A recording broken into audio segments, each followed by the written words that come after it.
ஆர்த்தரோட நாட்கள் சில்வியா கூட கடந்து போகுது. சில்வியா ஆர்த்தர வீட்டுக்கு அனுப்புறதுக்கு போர்ட்டல் ஓப்பன் பண்ண ஆரம்பிக்கிறாங்க. ஆர்த்தர் சில்வியா கூட பழகுனது மூலியமா உணர்றான், யாரையுமே வெளித்தோற்றத்த வச்சு நல்லவங்க, கெட்டவங்கன்னு முடிவெடுக்கக் கூடாதுன்னு. ஒரு நாள் ஆர்த்தர் அவன இந்த நிலைமைக்கு ஆளாக்குனவங்க மேல உள்ள வன்மத்த சொல்றான். அப்ப சில்வியா அவனுக்கு எடுத்து சொல்றாங்க, "உன்னோட வன்மம் நான் தப்புன்னு சொல்லல.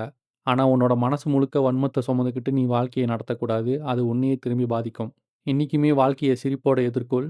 கோவம், வன்மம் 2மே உன்னோட சிந்தனைய கொஞ்சம் கொஞ்சமா சிதைச்சிரும். இத நீ என்னைக்குமே மறந்துறாதன்னு" சொல்றாங்க சில்வியா. சில்வியா ஆர்த்தருக்கு மானா அப்சார்பிங் மெத்தட் சொல்லிக் குடுக்குறாங்க. அந்த புது மெத்தட ஆர்த்தர் முயற்சி பண்ணி கத்துக்கிறான். அதே நேரத்திலயும் சில்வியாவும் போர்ட்டல வடிவமைச்சு முடிக்கிறாங்க. நெறைய மானா யூஸ் பண்ண சில்வியாக்கு பழைய காயங்கள் எல்லாம் திரும்பி ஓப்பன் ஆவுது. அத பார்த்து ஆர்த்தர் கண்ணு கலங்குறான். ஆர்த்தர சமாதானப்படுத்துறதுக்கு சில்வியா உண்மையான உருவத்துக்கு ட்ரான்ஸ்ஃபார்ம் ஆவுறாங்க. சில்வியா ஒரு டிராகன்னு ஆர்த்தர் தெரிஞ்சுக்கிறான். வேற யாரோ வர்றத சில்வியா உணர்றாங்க. ஆர்த்தர போர்ட்டலுக்கு அனுப்புறதுக்கு முன்னாடி சில்வியா அவனுக்கு ஒரு முட்டை, ஒரு இறகு, அப்புறம் சில்வியாவோட அடையாளத்த அவன் உடம்புல பதிக்கிறாங்க. அந்த ஊடுருவி கிட்ட நெருங்கிட்டோனே சில்வியா நேர நிறுத்தம் பண்ணி ஆர்த்தர வழி அனுப்பி வைக்கிறாங்க. போர்ட்டல்லேருந்து வெளியே வந்த ஆர்த்தர் மறுபடியும் தனிமைய உணர்றான் 4 மாசத்துக்கு பிறகு. சோகத்துல உடைஞ்சு போறான். அப்ப சில்வியா அவனுக்கு விட்டுட்டு போன மெசேஜ் வருது. "நான் என்னோட வில்ல உன்கிட்ட விட்டுட்டு போறேன்.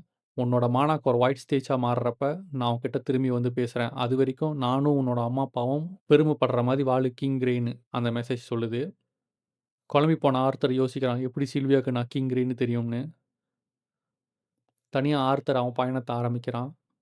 தூரத்திலேருந்து மனுஷனுங்க சத்தம் அவனுக்கு கேட்குது. கிட்ட போய் பார்க்குறான். அது அடிமை வியாபாரிகள்னு அவன் தெரிஞ்சுக்கிறான். அவனுங்க கையில ஒரு எல்ஃப் பொண்ண பார்க்குறான்.